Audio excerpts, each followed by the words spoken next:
Gente, vocês não vão acreditar no que meu marido me aprontou. Para vocês terem uma ideia, no Dia das Mães, ele me deu uma flor de plástico, uma porcaria de R$ 10. E não é que ele deu um carrão de luxo para uma amante?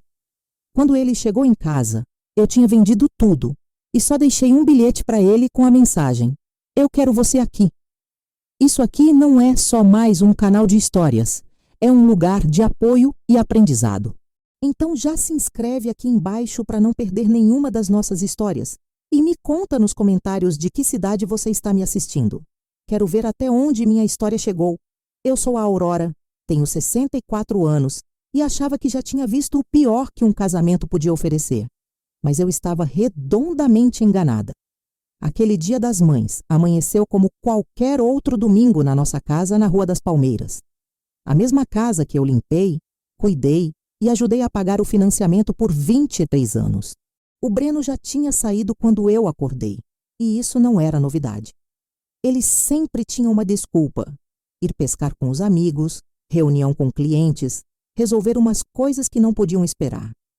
Eu já tinha parado de questionar a ausência dele há anos, me convencendo de que uma boa esposa confia no marido.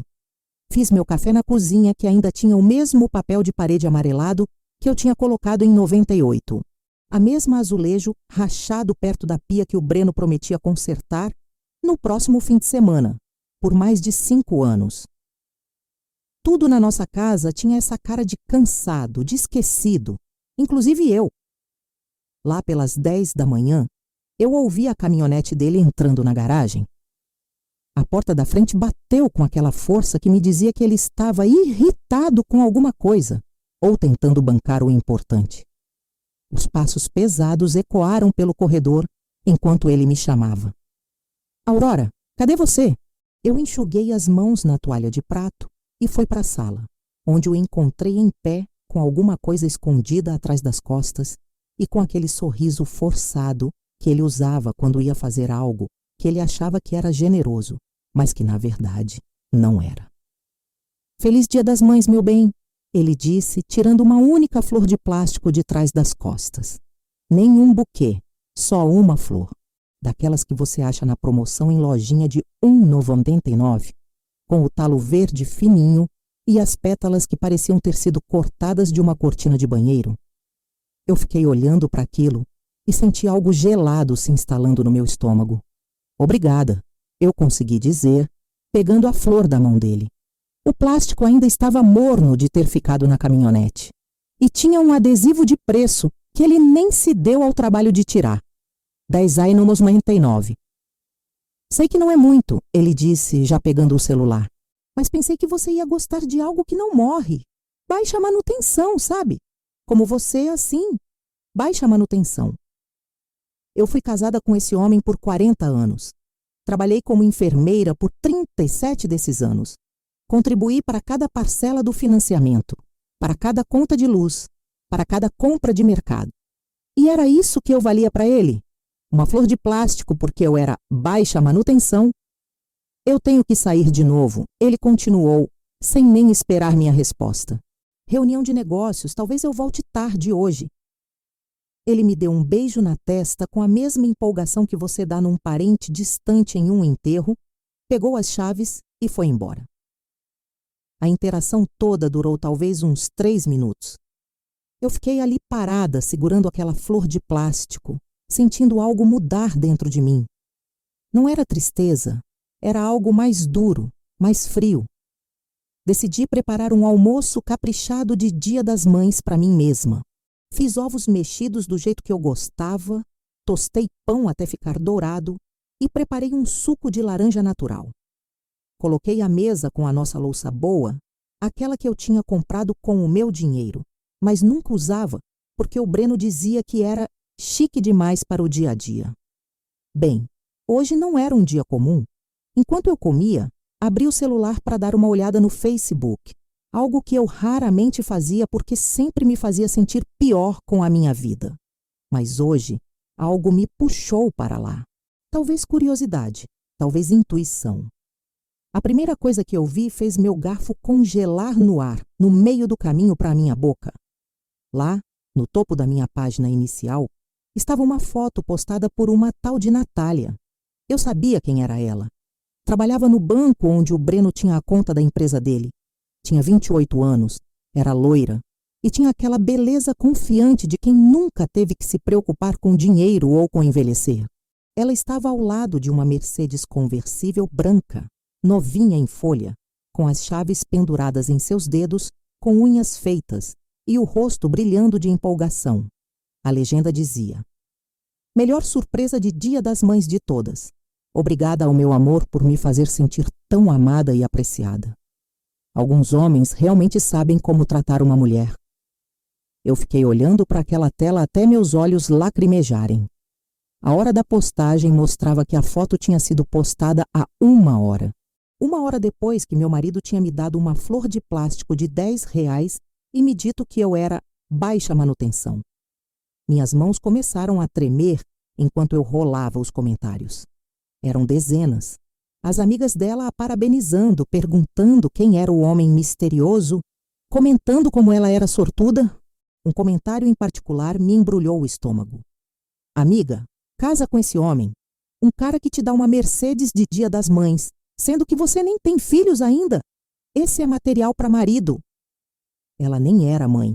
Essa mulher estava ganhando um carro de luxo no Dia das Mães, enquanto eu, que criei 2 enteados que mal falavam comigo, ganhei uma flor de plástico. Eu larguei o celular e olhei para aquela flor ridícula na minha mesa, ao lado da minha louça boa. O contraste era quase cômico. Quase. Eu terminei de comer meus ovos, lavei a louça e guardei a louça boa. Em seguida, fui para o meu computador e fiz algo que não fazia há meses. Verifiquei os extratos da nossa conta bancária. O que eu encontrei fez a flor de plástico parecer um tapinha gentil comparado a uma marretada.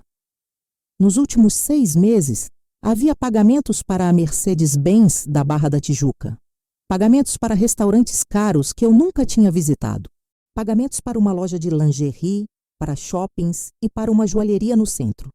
Todos em datas em que o Breno tinha me dito que estava trabalhando até tarde, ou em reunião com clientes. A parcela da Mercedes, por si só, era mais do que eu ganhava em 3 meses como enfermeira. Eu me encostei na cadeira, sentindo algo que não sentia há anos. Não era nem desgosto nem raiva.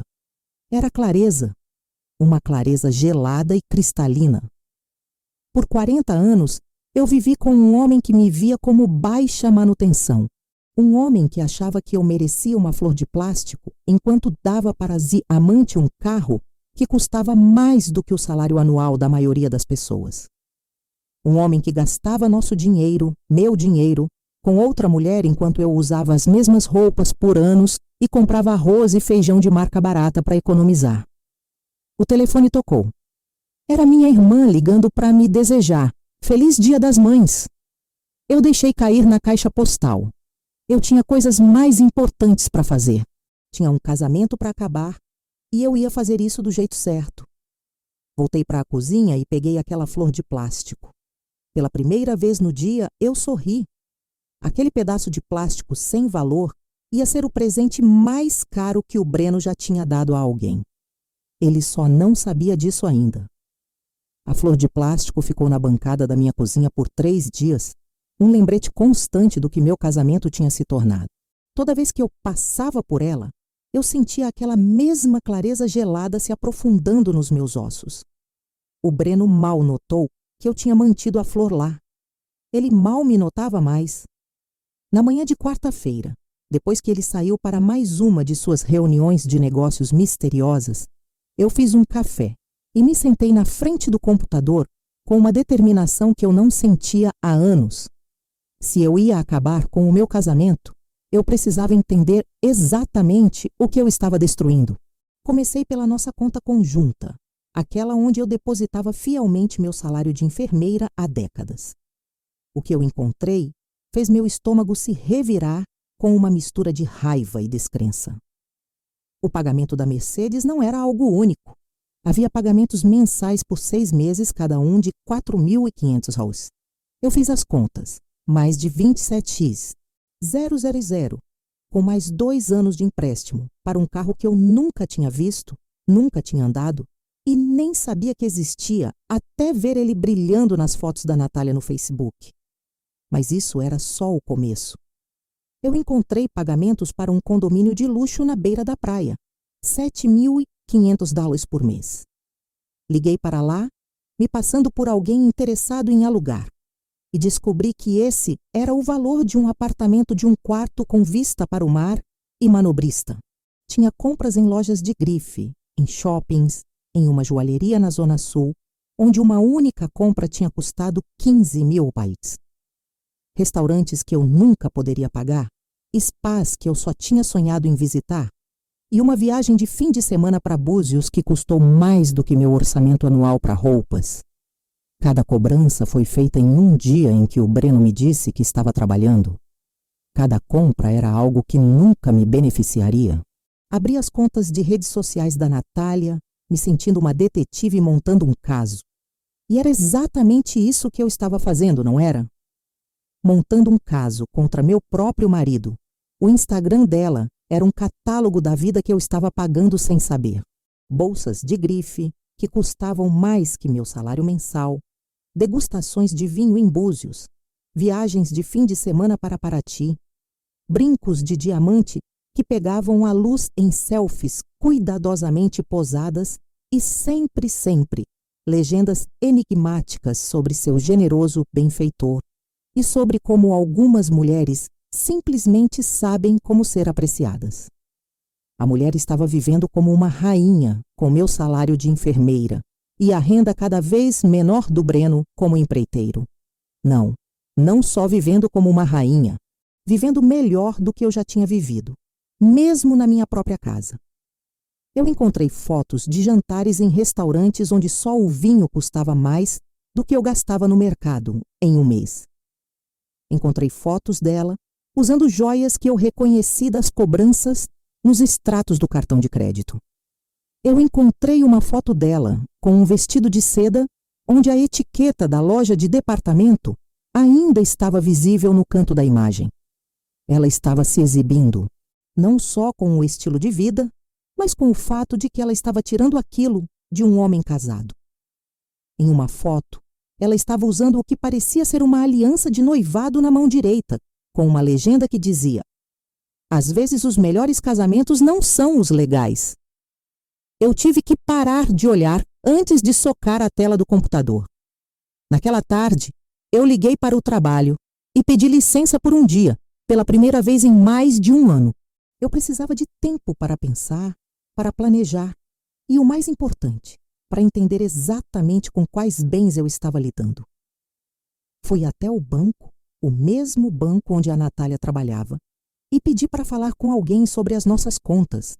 A gerente, uma mulher gentil chamada Suzana, que me conhecia há anos, puxou todas as nossas informações no computador. "Dona Aurora", ela disse, com a voz cuidadosamente neutra, "vejo que a senhora está aqui sobre as suas contas. Está tudo bem?" Eu conhecia a Suzana desde que ela era caixa. Vi ela subir para a gerência, sempre fomos amigáveis. Mas agora eu podia ver algo nos olhos dela que parecia pena, e percebi que ela sabia. Ela sabia sobre o Breno e a Natália, e provavelmente sabia há meses. "Eu preciso entender quais bens estão no meu nome", eu disse baixinho. "E quais dívidas podem estar no meu nome que eu não sei?" A expressão da Suzana suavizou. Ela olhou em volta do banco e se inclinou um pouco. "Aurora, querida, tem alguma coisa específica que a senhora está preocupada?" "Estou preocupada com tudo", eu disse. "Eu preciso de um panorama completo da nossa situação financeira. Tudo o que está no meu nome, tudo o que está nos nossos dois nomes e qualquer coisa que possa me afetar legalmente." A Suzana acenou com a cabeça e começou a puxar os documentos na tela dela. O que ela me mostrou era melhor do que eu tinha ousado esperar. A casa estava nos nossos dois nomes, mas eu tinha dado a entrada com o dinheiro da herança da minha mãe. Eu tinha a documentação para provar isso. Nossa conta conjunta recebia o meu salário, mas a conta da empresa do Breno era separada e, aparentemente, sangrando dinheiro mais rápido do que ele ganhava. E o mais importante, Os cartões de crédito que ele estava usando para bancar o estilo de vida da Natália estavam apenas no nome dele. Ele nunca tinha me colocado nessas contas, provavelmente para esconder os gastos de mim, o que significava que eu não era legalmente responsável por essas dívidas. Susana, eu disse, falando hipoteticamente, se alguém quisesse separar as finanças do marido, qual seria a melhor maneira de fazer isso? A Susana ficou quieta por um longo momento. Então, ela pegou um cartão de visitas da gaveta da mesa.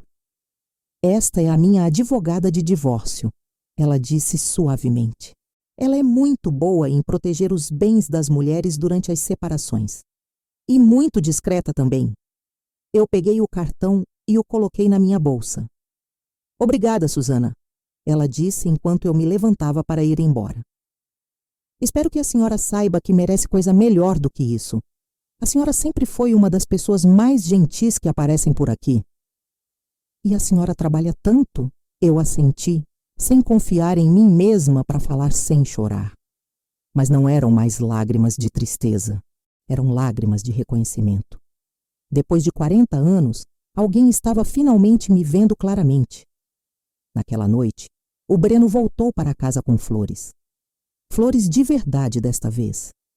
Uma dúzia de rosas vermelhas que provavelmente custaram uns $200. Qual é a ocasião? Eu perguntei, mesmo já sabendo. Culpa. Ele estava se sentindo culpado por alguma coisa. Provavelmente por ter passado o dia com a Natália, em vez de na obra onde ele dizia estar trabalhando. Um homem não pode comprar flores para a esposa? Ele disse, me beijando na bochecha. Você parecia meio para baixo esses dias. Pensei que isso pudesse te animar. Eu olhei para aquelas rosas, lindas e caras e sem sentido. E pensei na flor de plástico que ainda estava na bancada da minha cozinha. A flor de plástico que tinha custado 10 e ia custar tudo mais a ele. São lindas, eu disse. Obrigada. Naquela noite, enquanto o Breno roncava ao meu lado, eu fiquei acordada olhando para o teto e fazendo planos. Eu não estava mais só com raiva. Eu estava calculista. E pela primeira vez em décadas, eu estava pensando no meu próprio futuro, em vez de tentar salvar o de outra pessoa. A flor de plástico tinha me mostrado quem eu realmente era para o meu marido. Agora eu ia mostrar a ele quem ele realmente era para mim. O escritório da advogada não era nada do que eu esperava. Em vez de móveis intimidadores e pesados, a Patrícia tinha decorado o espaço com cores quentes e cadeiras confortáveis. Ela era mais nova que eu, talvez uns 50 anos, com olhos gentis e o tipo de aperto de mão confiante que me dizia que ela já tinha ajudado muitas mulheres como eu. A Susana lá do banco falou muito bem da senhora, a Patrícia disse enquanto nos acomodávamos na sala dela. Ela disse que a senhora precisava de orientação para proteger seus bens. Eu tinha ensaiado essa conversa na minha cabeça por dias, mas sentada naquela cadeira, eu me senti de repente pequena e tola. Eu acho que meu marido está me traindo, eu disse, as palavras saindo num rompante. Eu sei que ele está gastando nosso dinheiro com outra mulher, e eu quero ter certeza de que não vou perder tudo quando eu o deixar. A Patrícia acenou com a cabeça sem me julgar, pegando um bloco de notas. Me conte a sua situação, Aurora, sem pressa. E foi o que eu fiz. Eu contei a ela sobre a flor de plástico e a Mercedes. Falei sobre 40 anos de casamento com um homem que, aos poucos, tinha parado de me ver como uma pessoa e começou a me ver como uma conveniência. Contei a ela sobre trabalhar como enfermeira enquanto ele tocava um negócio de construção que mal se sustentava, sobre o dinheiro da herança da minha mãe que tinha ido para a nossa casa, sobre a aposentadoria que eu estava construindo há décadas. A Patrícia tomava notas enquanto eu falava, ocasionalmente fazendo perguntas sobre documentação e datas. Quando eu terminei, ela largou a caneta e me olhou diretamente. Aurora, vou ser honesta com a senhora. A senhora está em uma posição melhor do que pensa, mas só se agirmos com cuidado e estratégia. Ela abriu uma pasta e começou a me explicar o que ela chamava de estratégia de proteção de bens. A casa, que estava no nome dos dois, tinha sido comprada principalmente com o dinheiro da minha herança. Eu tinha a documentação para provar isso. Minha aposentadoria do hospital era só minha, construída ao longo de 37 anos de enfermagem. A conta conjunta poderia ser um problema, mas como a maioria dos gastos duvidosos tinha sido feita com cartões de crédito apenas no nome do Breno, eu poderia argumentar que não tinha conhecimento dessas despesas. A chave, segundo a Patrícia, era que precisávamos estabelecer um rastro de documentos claro, mostrando que eu não tinha conhecimento dos gastos extraconjugais do meu marido. Também precisamos documentar tudo antes que a senhora tome qualquer atitude. Ela me entregou uma lista de tarefas. Reunir extratos bancários dos últimos 2 anos, imprimir faturas de cartão de crédito, tirar fotos de todos os bens principais da casa. O mais importante de tudo, documentar a agenda e o paradeiro do Breno para estabelecer um padrão de mentiras. Quanto tempo eu tenho? Eu perguntei. O tempo que a senhora precisar, a Patrícia disse. Quanto mais forte for a nossa documentação, melhor será o resultado. Mas, Aurora, preciso que a senhora entenda uma coisa. Esse processo pode revelar coisas sobre o seu casamento que serão dolorosas de encarar. A senhora está preparada para isso? Eu pensei na flor de plástico que estava na bancada da minha cozinha. Eu já estou encarando. Nas 3 semanas seguintes, eu me tornei uma detetive da minha própria vida.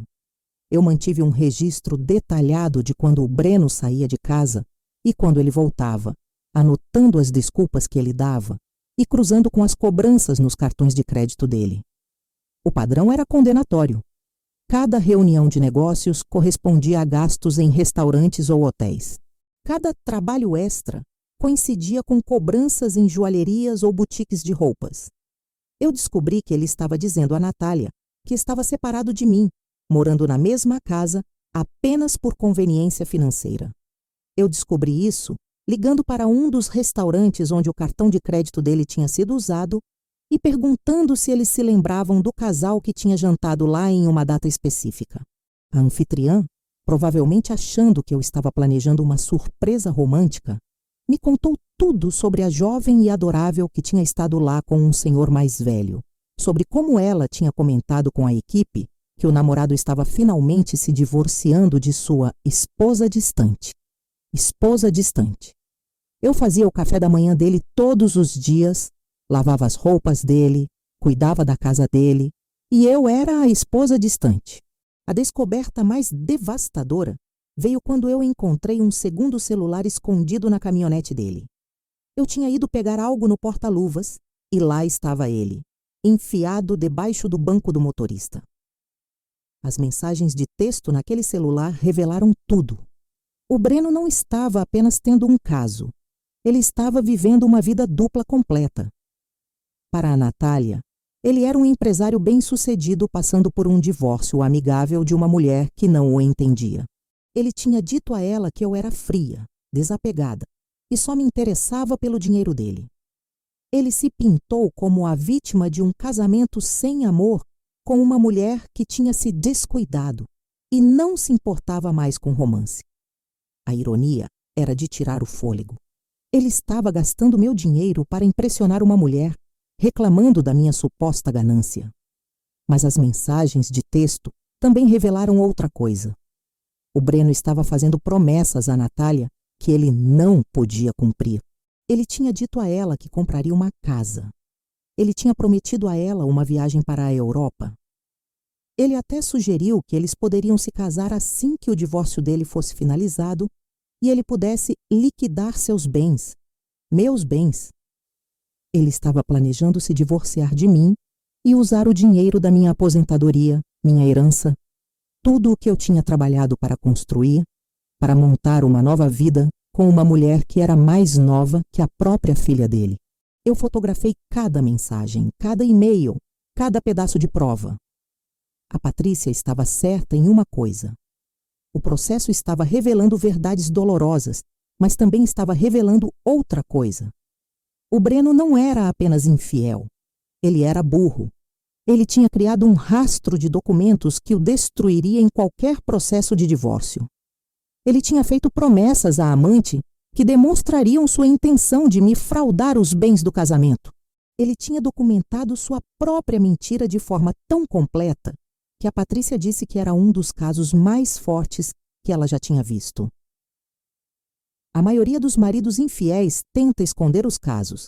Ela me disse durante uma de nossas reuniões. O seu marido estava praticamente anunciando o dele. É quase como se ele quisesse ser pego. Talvez ele quisesse ser pego. Talvez depois de 40 anos, ele fosse covarde demais para pedir o divórcio diretamente. Então estava me forçando a lá fazer isso por ele. Bem, eu ficaria feliz em atender ao pedido, mas isso custaria a ele mais do que ele tinha negociado. A peça final da minha estratégia veio de uma fonte inesperada. Durante um dos meus plantões de enfermeira, eu estava cuidando de uma paciente idosa, cuja filha estava visitando. A filha, uma mulher da minha idade, comentou que era avaliadora de imóveis. Estou passando por um divórcio, eu me peguei dizendo. Minha advogada disse que eu preciso mandar avaliar a nossa casa, mas eu não quero que meu marido saiba disso ainda. A mulher, cujo nome era Carla, me olhou com compreensão. Uma avaliação discreta, só de passagem, ela disse. Eu posso te dar uma avaliação preliminar, baseada em vendas de imóveis comparáveis no seu bairro e nos registros públicos sobre a metragem e características da sua casa. Não vai ser algo formal para o tribunal, mas vai te dar uma estimativa para fins de planejamento. 2 dias depois, a Carla me ligou com números que fizeram minhas mãos tremerem. Nossa casa, que tínhamos comprado por 90 mil arroilas há 23 anos, agora valia mais de 900 mil reais. E como eu podia provar que minha herança tinha dado a entrada e que meu salário tinha contribuído para a maioria das parcelas do financiamento, eu tinha direito a muito mais do que a metade. Naquela noite, eu me sentei na minha cozinha com os papéis da Patrícia espalhados pela mesa, olhando para aquela flor de plástico e sentindo algo que não sentia há décadas. Poder. Não o poder mesquinho de uma vingança pequena, mas o poder de verdade que vem de ter opções. O Breno entrou de outra reunião de negócios tarde, cheirando a perfume caro e vinho. Como foi seu dia, meu bem? Ele perguntou, beijando o topo da minha cabeça com a mesma afeição casual que ele mostraria a um animal de estimação. Muito produtivo, eu disse. Muito produtivo mesmo. Ele não notou os papéis que eu rapidamente juntei e coloquei em uma pasta.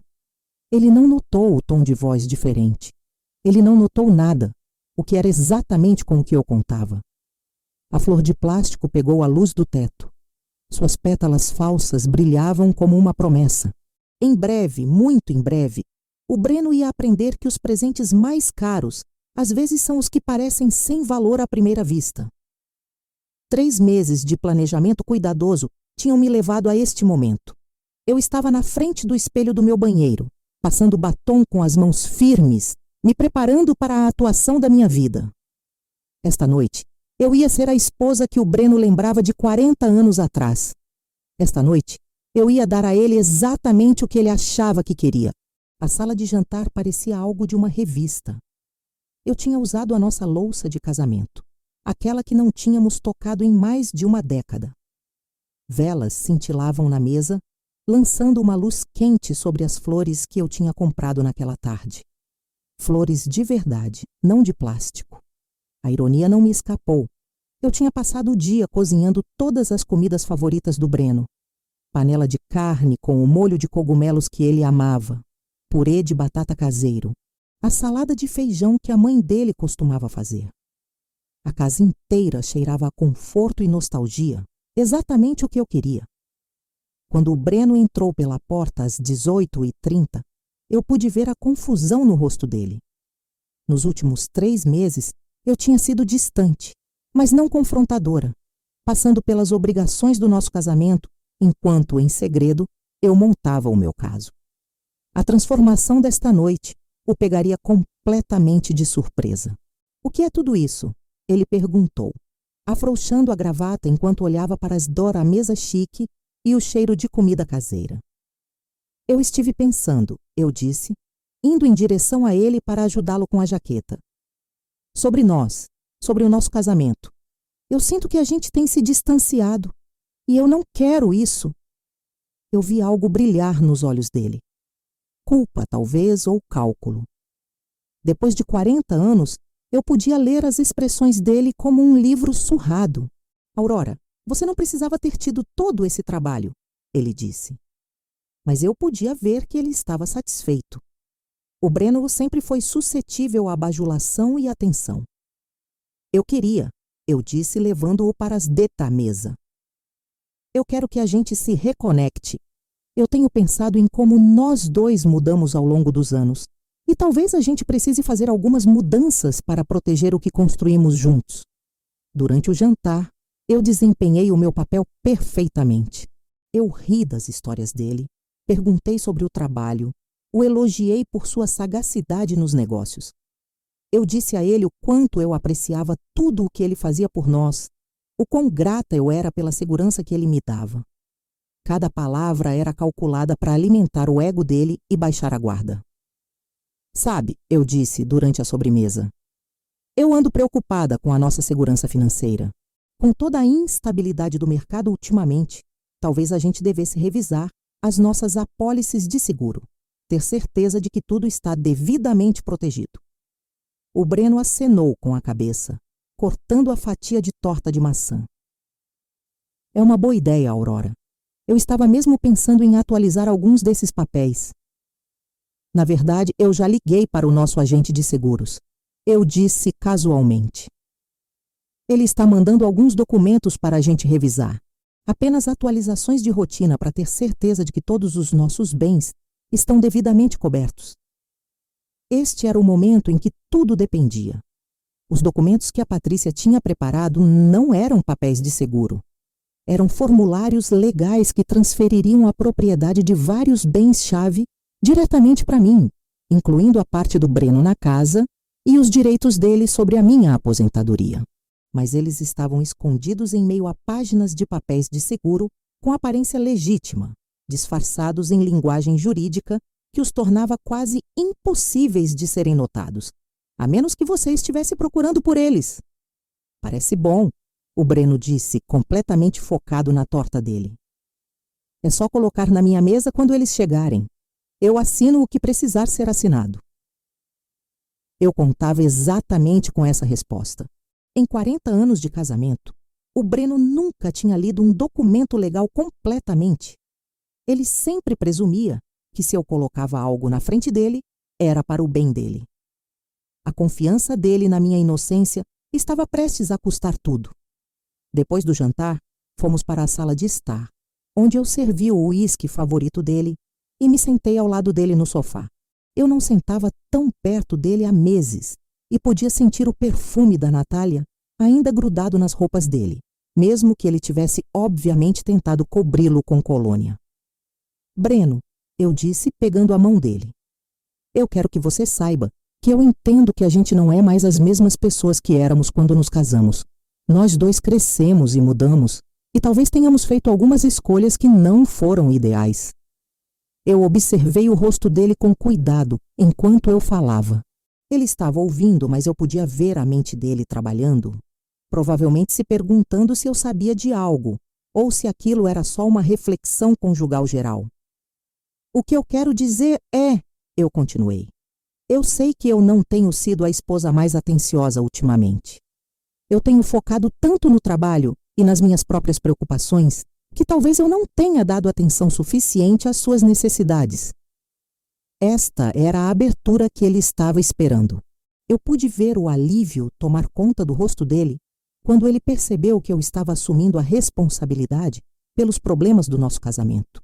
Aurora, nós dois cometemos erros, ele disse, a voz assumindo aquele tom gentil e condescendente que ele usava quando achava que estava sendo magnânimo. Casamento dá trabalho. Precisa de duas pessoas comprometidas para fazer dar certo. Exato, eu disse. É por isso que eu acho que a gente deveria começar do zero, limpar a barra, proteger o que construímos e seguir em frente juntos. Os documentos chegaram por um mensageiro na manhã seguinte, exatamente como eu tinha arranjado. Eu os coloquei na mesa do Breno com um bilhete explicando que eram as atualizações do seguro que tínhamos discutido e que o agente precisava que eles fossem assinados e devolvidos em 48 horas. Eu fui para o trabalho como de costume, passando o meu plantão cuidando de pacientes e contando as horas até poder checar se o Breno tinha mordido a isca. Quando eu cheguei em casa naquela noite, os documentos assinados estavam na bancada da cozinha, exatamente onde eu esperava encontrá-los. Minhas mãos tremeram um pouco enquanto eu folheava as páginas, checando cada assinatura. Elas estavam todas lá. A caligrafia confiante do Breno em cada linha que importava, transferindo propriedade, renunciando a reivindicações, assinando direitos que ele nem sabia que tinha. A Patrícia tinha me explicado que os documentos eram totalmente legais. Eu não estava falsificando nada ou enganando para assinar algo fraudulento. Eu estava simplesmente apresentando a ele papéis que ele deveria ter lido, mas escolheu não ler. A falha dele em entender o que ele estava assinando não invalidava os contratos. A lei presume que adultos leem os documentos antes de assiná-los, a Patrícia tinha me dito. Se ele assinar papéis transferindo a propriedade dos bens para a senhora, essas transferências são legalmente vinculativas, independentemente de ele ter entendido o que estava fazendo. Naquela noite, o Breno voltou para casa com mais flores e uma garrafa de vinho. Eu assinei aqueles papéis do seguro, ele disse, me beijando na bochecha. Parece ser coisa bem padrão. Boa ideia ter atualizado isso. Obrigada, meu bem, eu disse, aceitando as flores com um sorriso que parecia mais genuíno do que qualquer expressão que eu tinha usado em meses. Eu me sinto muito mais segura sabendo que tudo está devidamente protegido. Nas semanas seguintes, eu continuei a desempenhar o papel de esposa renovada. Eu cozinhava as comidas favoritas dele, mostrava interesse no trabalho dele e até sugeri que a gente planejasse uma viagem juntos. O Breno respondeu exatamente como eu tinha previsto, se tornando mais carinhoso e atencioso, provavelmente aliviado por sua consciência culpada estar recebendo uma folga. Ele não tinha ideia de que a mulher que cozinhava o café da manhã e passava as camisas dele tinha acabado de adquirir legalmente a propriedade de quase tudo que ele achava que possuía. Ele não tinha ideia de que a tentativa dele de se preparar para o divórcio, escondendo bens, tinha dado terrivelmente errado. Ele não tinha ideia de que a esposa que ele tinha descartado como baixa manutenção tinha sido tudo, menos isso. Eu mantive aquela flor de plástico na bancada da cozinha durante todo esse tempo, um lembrete constante do que tinha iniciado essa cadeia de eventos. Toda manhã, quando o Breno saía para as reuniões de negócios com a Natália, toda noite, quando ele voltava para casa cheirando ao perfume dela e me contando mentiras sobre o dia dele, eu olhava para aquela flor e sentia a satisfação de saber que a traição dele estava financiando a própria destruição dele. A peça final do meu plano já estava em movimento. Eu tinha pedido demissão do hospital, dizendo a eles que precisava tirar uma licença prolongada por motivos de família. Eu estava discretamente tirando meus pertences pessoais da casa, alguns itens por vez, guardando-os em um galpão do outro lado da cidade. Eu tinha aberto uma nova conta bancária apenas no meu nome, transferido meus fundos de aposentadoria e mudado o depósito direto dos meus últimos salários. O Breno não notou nada disso. Ele estava ocupado demais gastando dinheiro que ele não possuía mais legalmente com uma mulher que não tinha ideia de que o seu papi estava prestes a se tornar uma dívida muito cara. A armadilha estava montada. Tudo o que restava era ativá-la. A manhã em que o Breno saiu para a viagem de fim de semana para Búzios com a Natália, foi a manhã que eu tinha planejado por 4 meses. Ele estava no nosso quarto arrumando a mala cara dele com roupas que eu tinha lavado e passado, completamente alheio ao fato de que ele estava caminhando para a destruição de toda a vida dele. É um congresso de construção, ele disse, sem nem se dar ao trabalho de olhar para mim enquanto dobrava as camisas na mala. Clientes grandes vão estar lá. Pode ser uma oportunidade de fazer contatos importantes. Eu acenei com a cabeça da minha posição perto da cômoda, observando-o colocar gravatas de seda e colônia para o seu suposto congresso de negócios. Parece ótimo, meu bem. Espero que dê tudo certo para você.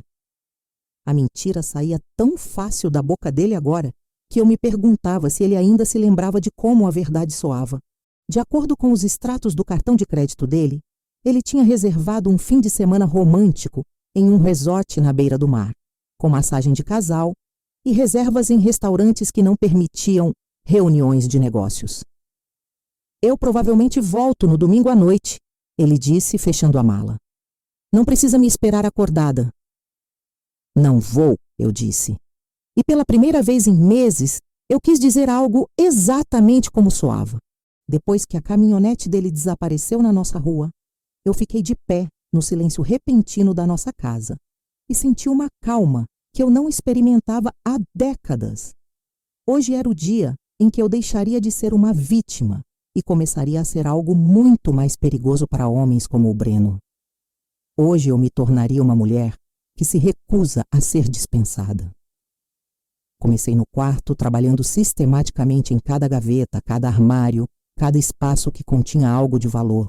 A caixa de joias guardava peças que eu tinha herdado da minha mãe. Itens que o Breno provavelmente tinha esquecido que eu possuía, mas que valiam mais do que a caminhonete dele. O anel de noivado de diamante da minha avó, valendo pelo menos 50 mil de acordo com a avaliação que eu tinha feito meses antes. Colares de pérolas que estavam na minha família há gerações. Um relógio que meu pai me deu quando me formei em enfermagem. Tudo foi para caixas cuidadosamente etiquetadas que eu coloquei no meu carro. Os móveis foram os próximos. Não todos eles, apenas as peças que importavam.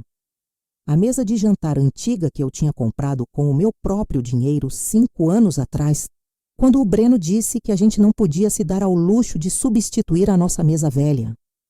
O relógio de pêndulo que tinha pertencido aos meus pais, o piano que eu tocava quando era criança, que minha mãe me deixou quando morreu.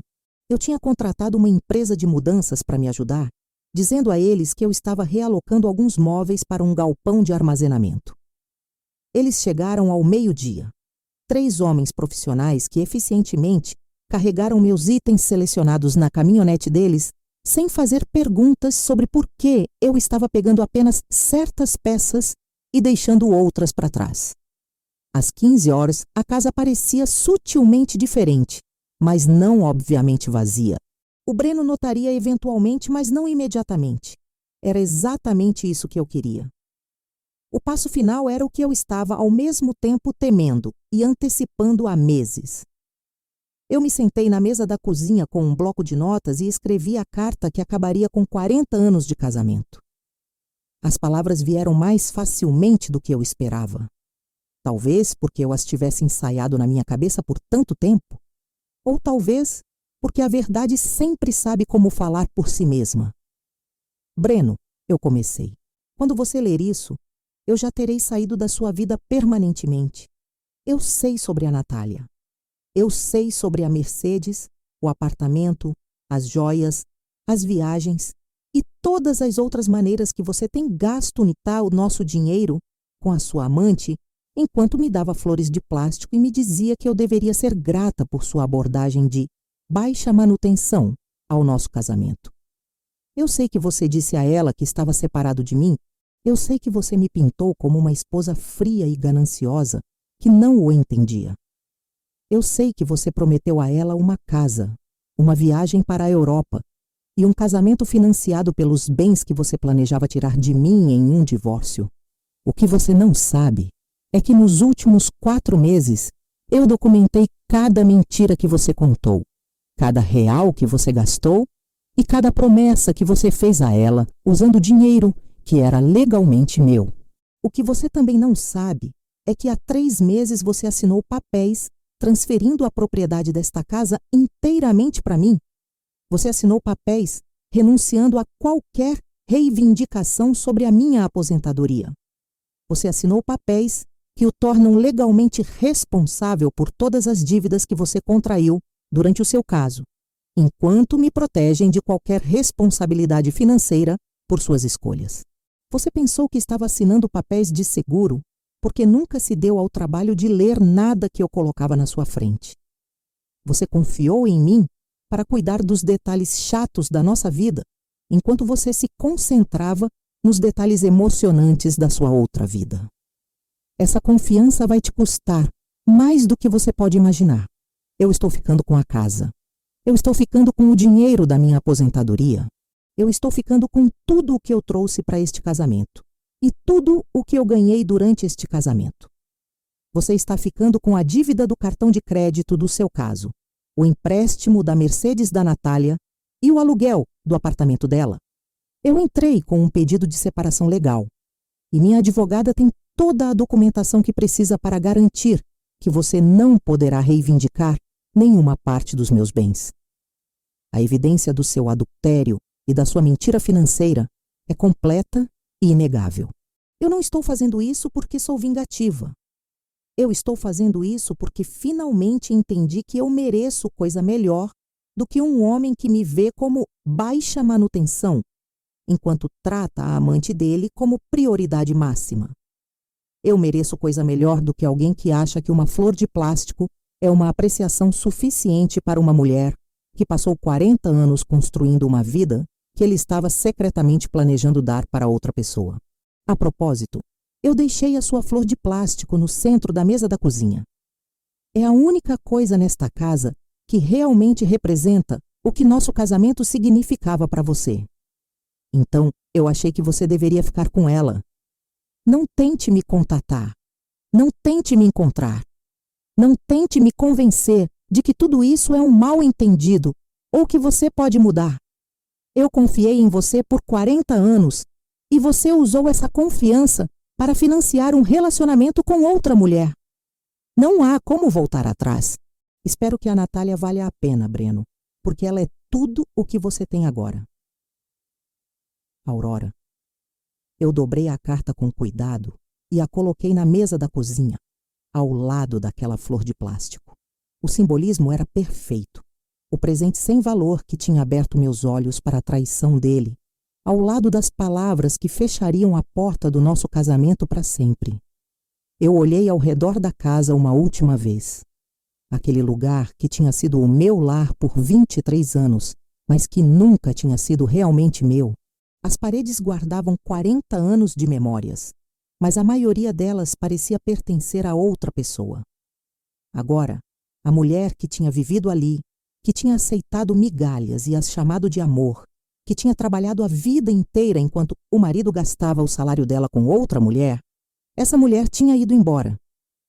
Eu peguei minha bolsa e minha última caixa de pertences pessoais e saí pela porta da frente. Eu não tranquei.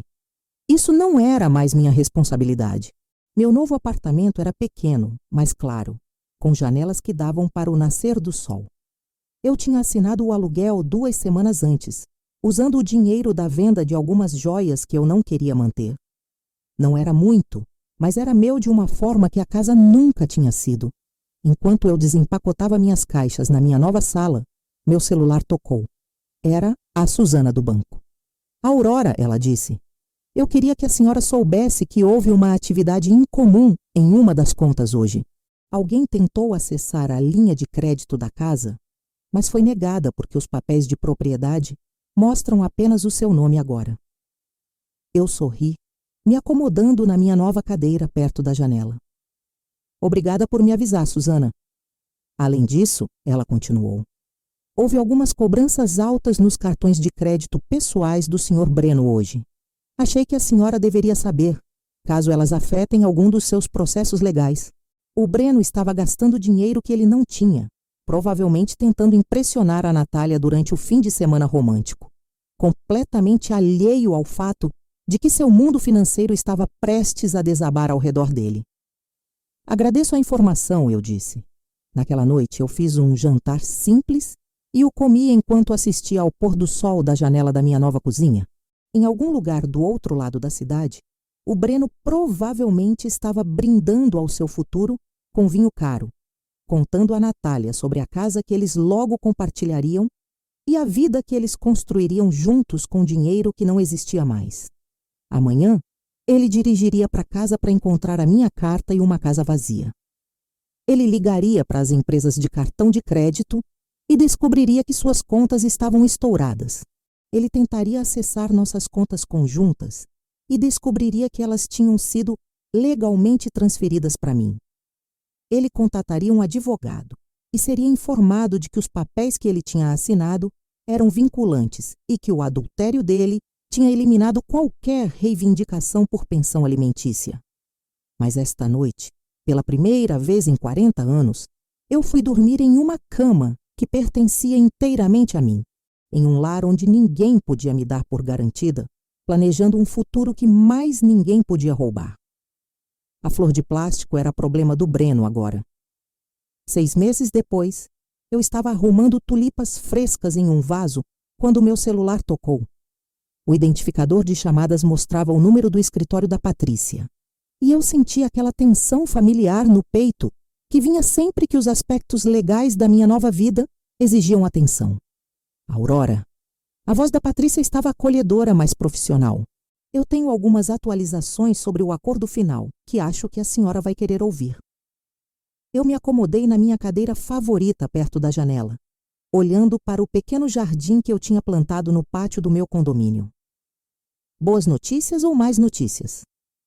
Definitivamente boas notícias, ela disse. A venda da casa foi concluída ontem. Depois de pagar o financiamento e as taxas legais, a senhora vai receber um pouco mais, de R$750 mil. E o advogado do Breno confirmou que ele está desistindo de todas as reivindicações sobre a sua aposentadoria. Eu tinha colocado a casa à venda 3 meses antes. Não porque eu precisava do dinheiro, mas porque eu não aguentava a ideia de o Breno passar por ela todos os dias, tramando maneiras de recuperá-la. Era melhor começar completamente do zero do que passar anos olhando por cima do ombro. E a situação financeira dele? Eu perguntei, embora não tivesse certeza se realmente queria saber. A Patrícia ficou em silêncio por um momento. Não é bonita, Aurora? As empresas de cartão de crédito têm sido agressivas em cobrar a dívida do caso dele. Ele teve que pedir falência no mês passado. E aparentemente o relacionamento dele com a mulher não sobreviveu à pressão financeira. Eu deveria ter sentido satisfação ao ouvir que o Breno e a Natália tinham terminado, mas em vez disso, eu senti algo mais parecido com pena. Não por ele, mas por nós dois. 40 anos de casamento e tudo se resumiu a isso. Advogados e extratos bancários e a matemática fria de dividir uma vida. Obrigada por tudo, Patrícia, eu disse. Eu sei que este caso não foi o mais emocionante que a senhora já lidou, mas a senhora salvou o meu futuro. Aurora, a Patrícia disse, posso te dizer uma coisa? Em 20 anos de direito de família, eu nunca vi ninguém lidar com um processo de divórcio com tanta dignidade como a senhora fez. A senhora nunca deixou a raiva tomar as decisões por você. A senhora simplesmente e calmamente pegou de volta o que era seu. Depois que eu desliguei, eu fiquei sentada na minha cadeira por um longo tempo, pensando em dignidade e raiva, e nas maneiras estranhas que a vida nos ensina quem realmente somos. 1 ano atrás, eu era uma mulher que aceitava flores de plástico e chamava isso de amor. Hoje, eu era uma mulher que era dona da sua própria casa, controlava suas próprias finanças e não tinha que dar satisfação a ninguém, a não ser a mim mesma. A transformação não tinha sido fácil. Houve noites em que eu questionei tudo, quando a solidão parecia que ia me engolir inteira. Houve momentos em que eu me perguntei se 40 anos de familiaridade, mesmo uma familiaridade ruim, não seriam melhores do que a incerteza de recomeçar aos 60 anos. Mas esses momentos passaram. Geralmente quando eu estava fazendo algo que eu nunca tinha sido livre para fazer antes, como fazer aula de cerâmica nas quintas-feiras à noite, ou dormir até às 9 da manhã nos sábados, ou comer sorvete no jantar, sem ninguém comentar sobre as minhas escolhas. Eu aprendi a gostar da minha própria companhia de maneiras que eu nunca esperei. Eu li livros que me interessavam em vez de assistir a programas de televisão que me entediavam. Eu decorei meu apartamento com cores que eu amava, em vez de tons neutros que não ofendiam ninguém. Eu comprava no mercado com base no que eu queria comer, não no que outra pessoa esperava encontrar na geladeira. A parte mais estranha era o quão pouco eu sentia falta do Breno. Eu sentia falta da ideia dele, do conceito de ter um parceiro, mas eu não sentia falta da presença dele na minha vida diária. Eu não sentia falta de andar na ponta dos pés em volta do humor dele, ou de fingir estar interessada nas histórias dele sobre as obras, ou de ficar acordada ouvindo ele roncar enquanto me perguntava se ele estava sonhando com outra mulher. 3 semanas depois, eu estava no mercado quando eu os vi. O Breno estava na fila do caixa, na minha frente, parecendo mais velho e menor do que eu me lembrava. Ao lado dele estava uma mulher que eu não reconheci, alguém mais ou menos da idade dele, com olhos cansados e roupas de loja de departamento. A nova namorada dele, eu presumi, alguém cujas expectativas provavelmente estavam mais de acordo com o que ele podia realmente oferecer. Ele levantou os olhos e me viu no momento em que a caixa terminou de registrar os itens dele. Por um momento, nenhum de nós se moveu. Então, ele deu um passo em minha direção, deixando a companheira dele no caixa. "Aurora", ele disse, a voz incerta, "você está bem?" Eu estava bem, eu sabia disso. Eu tinha perdido peso, não por estresse, mas por me alimentar melhor e fazer caminhadas todas as noites. Eu tinha cortado o meu cabelo em um estilo que realmente valorizava meu rosto, em vez do corte prático que eu tinha usado por 20 anos. Eu estava usando um vestido que eu tinha comprado simplesmente porque eu gostava da cor, não porque era apropriado para alguém da minha idade. "Olá, Breno", eu disse, mantendo minha voz neutra. Ele começou e parou, olhando para a companheira dele, que estava nos observando com curiosidade óbvia. Eu queria dizer que sinto muito por como as coisas terminaram, pela maneira como eu a tratei. Eu olhei para aquele homem que tinha compartilhado minha vida por 4 décadas, que tinha me dado uma flor de plástico enquanto comprava uma Mercedes para a amante, que tinha se preparado para roubar o dinheiro da minha aposentadoria para financiar uma nova vida com uma mulher mais jovem. Ele parecia genuinamente arrependido, mas arrependimento e remorso não são a mesma coisa. Ele sentia muito por ter sido pego, por seu plano ter dado errado. Sentia muito por estar enfrentando as consequências, mas eu duvidava que ele sentisse muito pelos anos de mentiras e traição que tinham levado a esse momento. "Eu aprecio isso", eu disse por fim. "Espero que você tenha aprendido algo com tudo isso." Ele acenou com a cabeça avidamente, provavelmente esperando que eu estivesse prestes a oferecer perdão ou reconciliação. "Eu aprendi. Eu realmente aprendi, Aurora. Eu sei que eu não mereço, mas você acha que a gente poderia tomar um café alguma hora só para conversar?" Eu olhei para ele parado ali em sua camisa amassada e sapatos desgastados e senti algo que eu não esperava. Não raiva, não satisfação, mas algo muito mais poderoso. Indiferença. Indiferença completa e total à opinião dele sobre mim, aos desejos dele para o futuro, à necessidade dele de absolvição. "Não, Breno", eu disse. "Eu não acho que isso seria uma boa ideia." O rosto dele caiu e eu pude vê-lo lutando para encontrar palavras que pudessem me fazer mudar de ideia. Mas não havia palavras que pudessem fazer isso, porque eu não era mais a mesma mulher que um dia se importou desesperadamente em fazê-lo feliz. "Eu preciso ir", eu disse, empurrando meu carrinho para uma fila de caixa diferente. "Se cuida." Eu não olhei para trás enquanto eu me afastava, mas eu podia sentir ele me observando. Deixa ele observar. Deixa ele ver como uma mulher se parece quando ela finalmente entende o seu próprio valor. Naquela noite, eu me sentei no meu jardim com uma xícara de chá e pensei nas flores de plástico. Aquele presente ridículo tinha sido o catalisador para tudo o que se seguiu. Mas ele não tinha criado os problemas no meu casamento. Ele só os tinha tornado impossíveis de ignorar. Eu me perguntava, às vezes, o que teria acontecido se o Breno tivesse me dado flores de verdade naquele Dia das Mães, ou nenhuma flor. Eu teria continuado a viver em uma cegueira voluntária por mais 10 anos? Eu teria morrido sem nunca saber como era viver para mim mesma, em vez de para a conveniência de outra pessoa? A flor de plástico provavelmente ainda estava em algum lixão por aí, um pedaço de beleza falsa, que duraria mais do que a maioria das flores de verdade, mas que nunca traria alegria genuína a ninguém. Era uma metáfora perfeita para o casamento que eu tinha deixado para trás. Meu celular tocou com uma mensagem da minha irmã, perguntando se eu queria ir com ela para uma viagem de fim de semana para a praia. Eu respondi um sim rápido e sorri.